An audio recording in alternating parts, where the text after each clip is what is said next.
বিশ্বাস করুন, আল্লাহ যদি কাউকে কিয়ামতে হিসাবের জন্য ধরেন, জাহান্নাম ছাড়া কোনো উপায় নেই। হিসাবের জন্য যদি আল্লাহ তার কোনো বান্দাকে ধরেন, জাহান্নাম ছাড়া কোনো উপায় নেই। সেই জন্য আল্লাহর কাছে এই দোয়া করতে হবে, আল্লাহ পাক তুমি আমার হিসাব নিবা না, আমাকে ক্ষমা করে দিও। তুমি যদি কিয়ামতের দিন আমাকে প্রশ্ন করো যে যৌবন কাটাইছো কোন পথে, আমি তো যৌবন তোমার পথ রাখি নাই, আমি তো আমার যৌবনকে নষ্ট করে ফেলেছি। তুমি যদি প্রশ্ন করো টাকা পয়সা কামাই করেছো কোন পথে, আমি তার জবাব দেওয়ার পথ রাখি নাই। যদি প্রশ্ন করো কোন পথে খরচ করেছো, আমি সেটারও পথ রাখি নাই, নষ্ট করে ফেলেছি। তুমি আমাকে ক্ষমা করে দাও।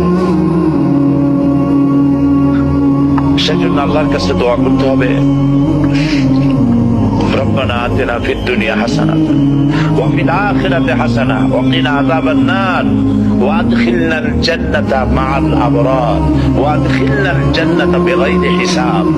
আল্লাহ তোমার নেককার বান্দাদের সাথে আমাকে জান্নাত দিও, আর তুমি দয়া করে কিয়ামতে আমার কোনো হিসাব দিও না।